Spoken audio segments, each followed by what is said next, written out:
하나님께서 모세에게 말씀하셨습니다. 너는 파라오에게 가서 말하기를 여호와의 말씀에 내 백성을 보내라. 그들이 나를 섬길 것이니라. 그렇게 말하라고 명령하셨습니다. 이렇게 하나님께서 끊임없이 지속적으로 모세에게 백성을 구원하라고 명령하시는 이유가 무엇일까요? 하나님께서는 변함없이 이스라엘 백성들을 사랑하시기 때문입니다. 그 영원한 사랑을 백성들이 알기를 원하시는 것입니다. 그리고 하나님 앞에 예배를 드리며 하나님을 경외하면서 살아가기를 원하시는 것이죠. 그리고 이스라엘 백성들이 이제 이집트의 노예가 되지 않고 자유롭게 행복하게 주 안에서 살기를 원하시는 그런 목적입니다. 그래서 만일 파라오가 내 백성을 보내기를 거절하면 내가 무엇으로? 개구리로 온 땅을 칠 것이다. 하나님의 말씀을 순종하지 않고 하나님의 말씀을 거역하면 돌아오는 것은 아주 끔찍한 재앙뿐이에요. 이사야서 1장 18절에 보면 너희의 죄가 주홍 같을지라도 눈과 같이 희어질 것이고 너희의 죄가 진홍같이 붉을지라도 양털같이 희겠다고 말씀을 하셨어요. 너희가 여호와의 말씀을 즐겨서 순종하면 땅의 아름다운 소산을 먹을 것이다. 풍성한 열매를 먹을 것이다. 그러나 너희가 거절하여 배반하면 칼에 삼켜질 것이다. 그렇게 경고하셨습니다. 이렇게 하나님의 말씀을 거절하면 돌아오는 것은 칼입니다. 하나님의 심판입니다.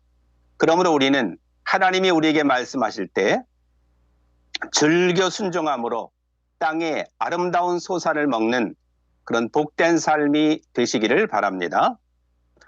3절에 보니까 개구리가 나일강에서 무수히 생기고 올라와서 내 궁실과 파라오의 궁이죠. 궁과 내 침실과 침상과 신하의 집과 백성과 화덕과 떡반죽 그릇까지 들어갈 것이다. 개구리가 너와 네 백성과 모든 신하에게 막 우글우글 하면서 기어오를 것이다. 그렇게 경고하라고 말씀하셨습니다. 끔찍하죠? 예전에 우리나라에도 황소개구리가 많이 출범을 해가지고 많이 범람을 해가지고 어려움들이 있었어요. 막 길이가 20cm, 그 개구리 다리만 해도 25cm, 무게가 500g. 뭐 얼마나 징그러워요, 개구리. 우리 어릴 때 국민학생 때는 그 도시락에 여학생들의 도시락에 개구리 잡아가지고 막 넣어놓고 그랬었거든요. 얼마나 여학생들이 막 소스라치게 놀라죠. 예. 그래서 이 황소개구리가 이제 식용이라 그런지 막 다 잡아먹어서 그런지 이제 요즘에는 그런 게 별로 없는 것 같아요. 자, 이집트는 물고기의 형상도 신으로 만들어 섬기고 또 개구리, 이 개구락지도 풍요와 다산의 신, 이 개구락지 신을 섬기면 농사가 잘 되고 아이도 풍풍 잘 낳는다. 그렇게 생각하고 그래서 여신상에다가 머리는 개구리 모양의 머리를 얹었단 말이에요. 그래서 신으로 숭배한 것입니다. 자, 그들이 섬기는 이 개구리 신, 이 개구락지 신이 오히려 지금 뭐가 된다는 거예요? 저주와 고민거리가 된다는 거예요. 온 이제 왕과 궁과 침실과 침상과 모든 신하와 백성들에게 우글우글 할 테니까 그 개구리가 뭐 풍요로움이 아니라 행복이 아니라 저주와 고민거리가 되게 하신다는 거예요. 이게 하나님은 순진한 사람들을 속이는 헛된 신, 사람이 막 모양을 만들어 놓고 그게 살아있는 신이라고 하면서 숭배하는 것을 싫어하시는 거예요. 왜냐하면 사실이 아닌 거짓된 신을 섬기다가 멸망당하기를 원치 않기 때문에 그러시는 거예요. 하나님께서 모세에게 명령을 하시는데 5절에 보니까 아론에게 명령하라. 모세가 말을 잘 못한다고 하니까 형 아론을 통해서 파라오에게 말하라고 하는 거예요. 네 지팡이를 잡고 네 팔을 강들과 운하들과 그 연못 위에 펴서 개구리들이 땅에 올라오게 하라. 하나님께서 이제 지금 명령하시는 거잖아요. 하나님이 명령하시는 그 시점, 지금 하나님이 말씀하시는 그 시점에 우리는 움직여야 되는 거예요. 멈칫하지 말고 거부하지 말고 순종을 해야 하는 것입니다. 즉시로 아론이 모세의 명령을 듣고 그 물들 위에 손에 있는 지팡이를 쫙 하고 내밀었습니다. 그때 엄청난 숫자의 개구리가 올라와서 이집트의 온 땅에 새카맣게 덮인 거예요. 뭐 상상을 해보세요. 시커먼 그 개구리 떼가 온 땅을 뒤덮었다고 생각해 보세요.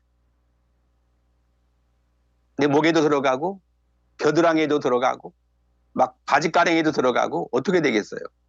살 수가 없겠죠? 근데 실제로 보니까 요술사, 이집트의 요술사들도 똑같이 개구리가 또 올라오게 그렇게 만들었어요. 그러니까 사탄의 능력도 대단해요. 사탄도 막 지팡이를 뱀으로 변하게 하고 막 강물도 막 피로 변하게 하고 또 이 개구락지도 만들어내고 막 능력이 대단하잖아요. 그러니까 사탄도 그런 이 마술 이런 이적을 통해서 사람들을 속이고 사람들을 호리는 거예요. 꼬시는 거예요. 그래서 자기를 섬기게 만드는 거죠. 뱀이 하와를 유혹하듯이 그렇게 유혹하는 거예요. 오늘날에도 얼마나 많은 신들이 있습니까? 근데 그런 사탄이 능력이 있다고 해서 거기에 속아 넘어가고 거기에 굴복하면 안 된다는 거예요. 거기에 절하면 안 된다는 거예요. 사탄이 마귀가 예수님 시험할 때 예수님께 뭐 하라고 그랬어요? 나한테 넙죽 절하라. 그럼 모든 걸 주겠다고 했잖아요.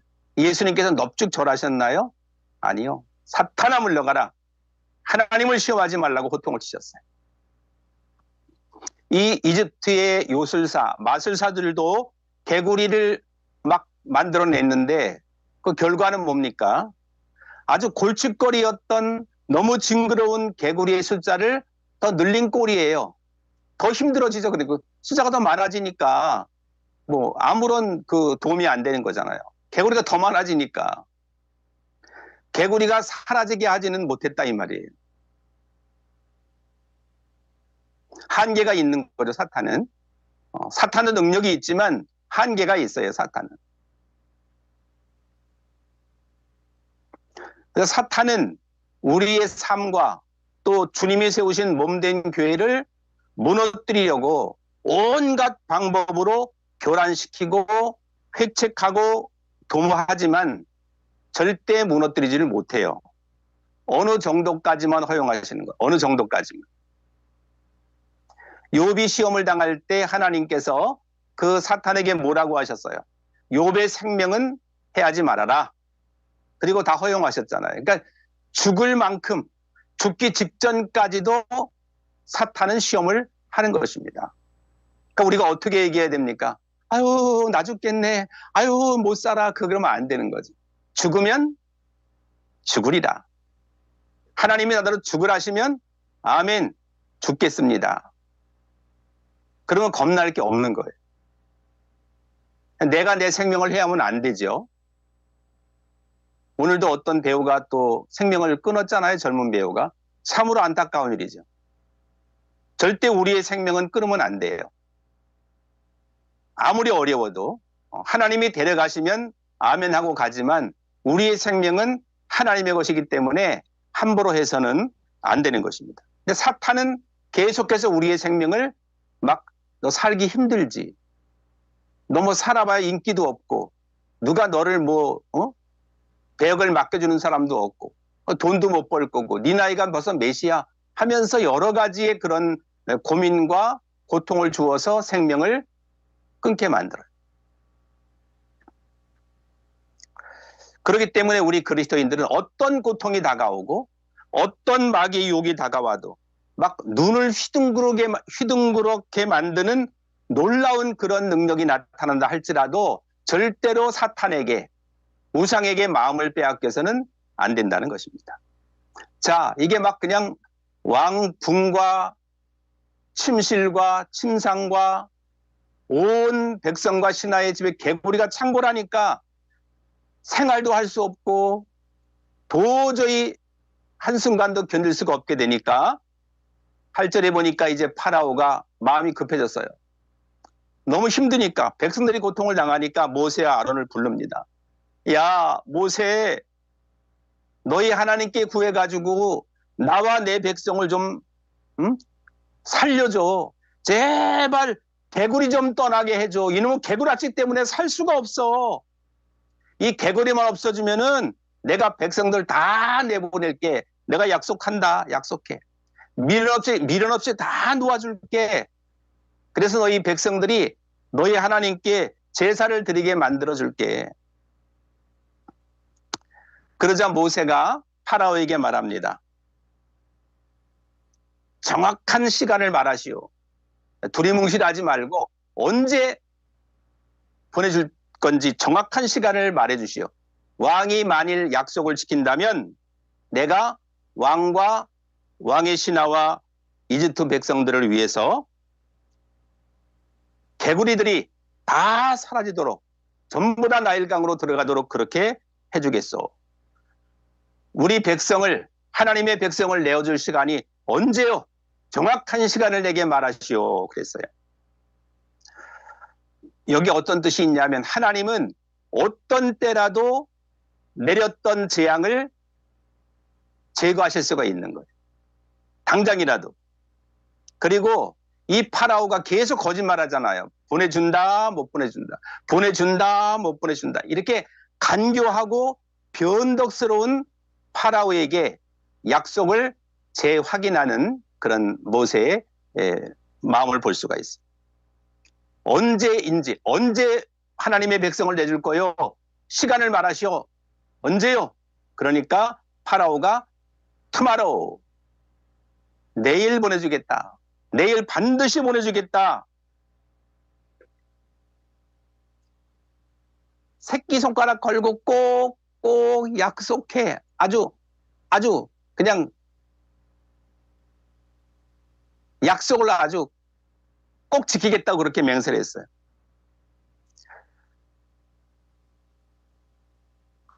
그래서 모세가 말했어요. 왕이 약속한 대로 새끼손가락 건 대로 그대로 해주면 이 세상에서 우리 하나님 여호와와 같은 위대한 신이 없다는 것을 분명히 보여주겠어. 오늘 제목이 뭐였어요? 하나님 여호와 같은 이가 없다. 이 세상에는 위대하시고 전능하신 하나님과 같은 이는 없는 거예요.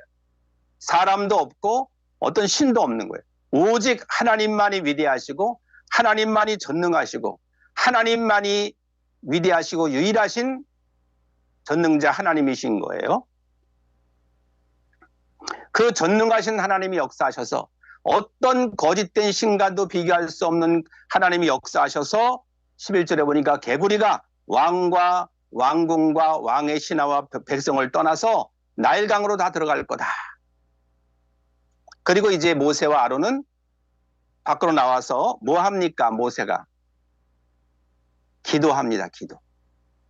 파라오의 마음이 변하지 않고 약속을 지킬 수 있도록. 그리고 그 약속을 지킬 때 하나님께서 개구리를 다 사라지게 해달라는 기도를 드리는 거예요. 하나님의 역사가 반드시 이루어질 것을 믿고 간절히 간청을 하는 것입니다. 하나님, 파라오가 약속을 했습니다. 내일 하나님의 백성들을 다 도와주겠다고 분명히 새끼손가락 걸고 약속을 했습니다. 그러니까 하나님께서 파라오의 궁과 이집트 온 땅에 내리신 개구리들이 다 나일강 속으로 들어가게 해주십시오 하고 간곡히 기도를 드린 것입니다. 그러자 13절에 보니까 어떻게 됐습니까? 여호와께서 모세의 간구를 들어주셨어요. 할렐루야. 모세가 기도하니까 개구리가 온 집과 마당과 밭에서부터 나와서 모조리 죽어버렸어요. 이게 자연현상이 아니에요. 자연현상이면 차츰차츰 조금씩 이제 없어지는 추세가 되는데 숫자가 줄을 텐데 자연현상이 아니라 일시에 순간적으로 개구리가 사라진 거예요. 그러니까 하나님의 능력이라는 걸, 하나님이 내렸던 재앙이라는 것을 분명히 알 수가 있는 거예요. 이렇게 하나님의 능력은 대단하셔요. 한순간에도 생명체를 살게도 하시고 죽이기도 하시는, 하나님만이 우리의 영혼과 생명을 살리기도 하시고 죽이기도 하시는 생사화복을 주관하시는 살아계신 하나님이셔요. 하나님이 이러한 이적을 보이신 목적이 뭐냐? 여호와의 탁월한 존재와 권능을 인식할 수 있도록, 하나님이 얼마나 위대한가를 똑똑히 볼 수 있도록, 이집트의 백성들과 이스라엘 백성들이 똑똑히 알 수 있도록 그렇게 하신 거예요. 그리고 430년 동안이나 노예 생활을 해서 이스라엘 백성들의 신앙은 어떻게 됐습니까? 아주 아주 둔해졌어요. 센스가 있고 감각이 있고 하나님의 말씀에 이렇게 예리해져야 되는데 아주 그냥 날이 다 무뎌진 칼처럼 둔감해졌어요.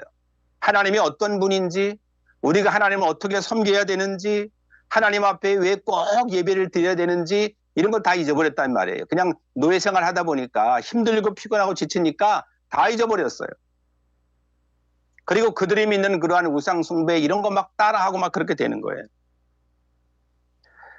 그래서 하나님은 이러한 이적을 통해서 하나님이 많이 살아계신 분이고 헛된 우상에게 속으면 안 된다는 사실, 이스라엘 백성들을 다시 일깨우는 그러한 목적을 행하신 거예요.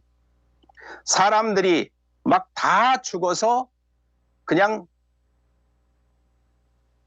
네 발을 다 뻗고 자빠져 있는 개구리들을 막 다 모았어요.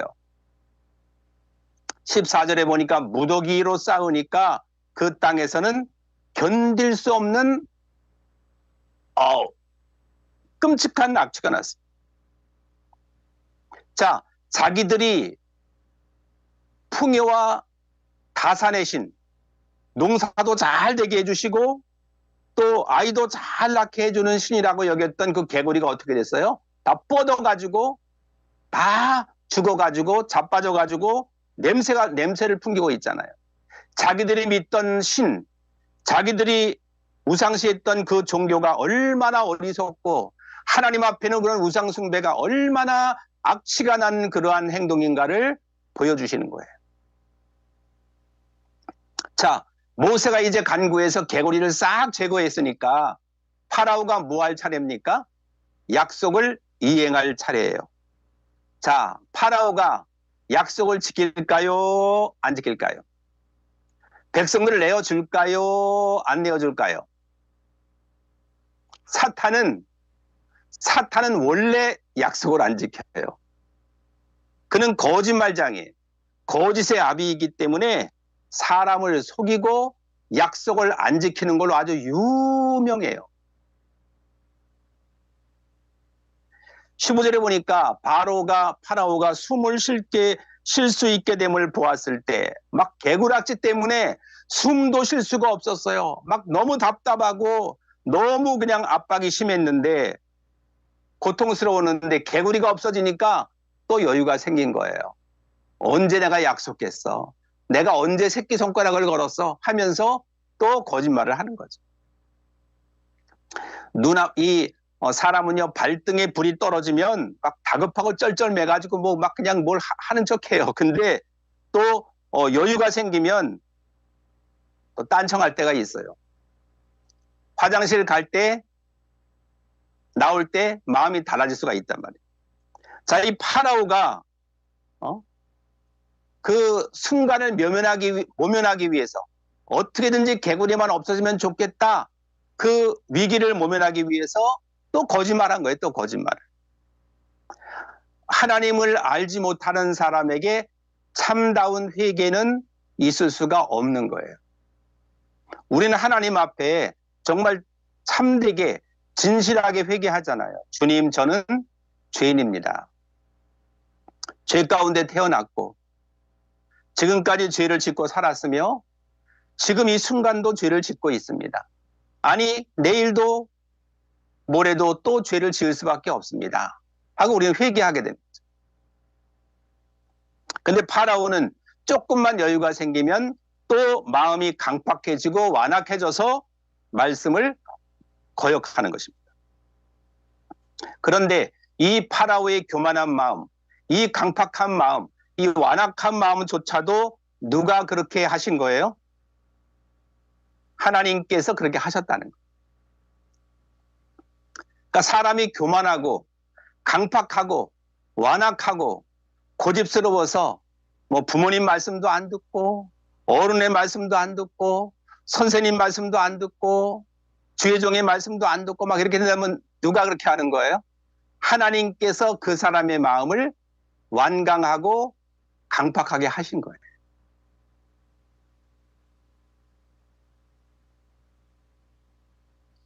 그 교만하면 자꾸 파라오 같이 이런 고통을 당하고 이런 재앙을 계속 받게 되는 거죠. 그래서 맨 나중에는 아주 큰 재앙을 만나서 깨닫게 되는 거예요. 야, 이게 아니로구나.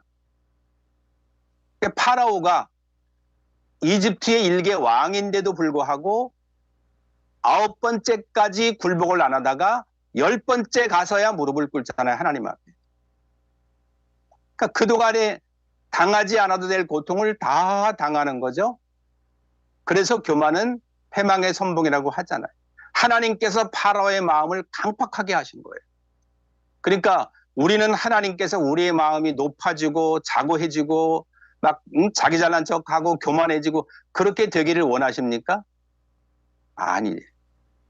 온유하고 겸손한 마음을 주시기를 우리는 기도해야 돼요. 잘난 척하고 자기중심적이고 이기적이고 나만 위대하고 그거는 마음이 강팍한 거예요.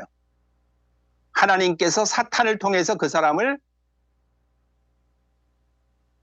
사람 만드시려고 교만하게 해서 하나님 내리쳐가지고 깨뜨려가지고 올바른 그런 만드시려고 그렇게 하시는 거예요. 그래서 우리는 언제나 온유하고 겸손한 길을 택해야 돼.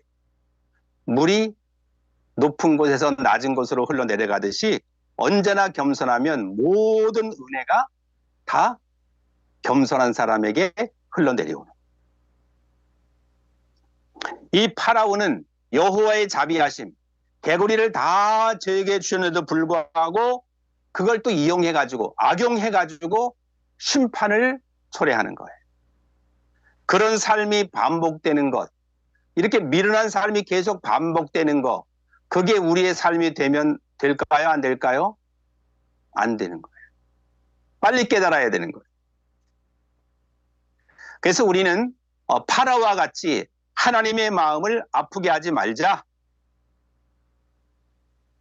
하나님이 말씀하셨으면 들으면 되는데 이럴까 저럴까 그렇게 번복하는 거, 자꾸 마음을 바꾸는 거, 자꾸 거짓말하는 거, 자꾸 핑계대는 거, 그런 거 하나님이 원치 않으시는 거예요. 하나님은 심지가 견고한 자, 뿌리가 깊이 내린 나무가 든든하듯이 심지가 견고한 자를 평강에서 평강으로 인도하시는 거예요. 조금만 흔들리면 그냥 나무가 뿌리채 뽑혀가지고 넘어가는 그런 나무가 돼서는 안 된다는. 주님 말씀하시면 지체 없이 그대로 순종하는 우리 모두가 되기를 예수님의 이름으로 축원합니다. 하나님과 약속한 것이 있다면 어기지 말고 반드시 이행하는 저와 여러분이 되기를 예수님의 이름으로 축원합니다.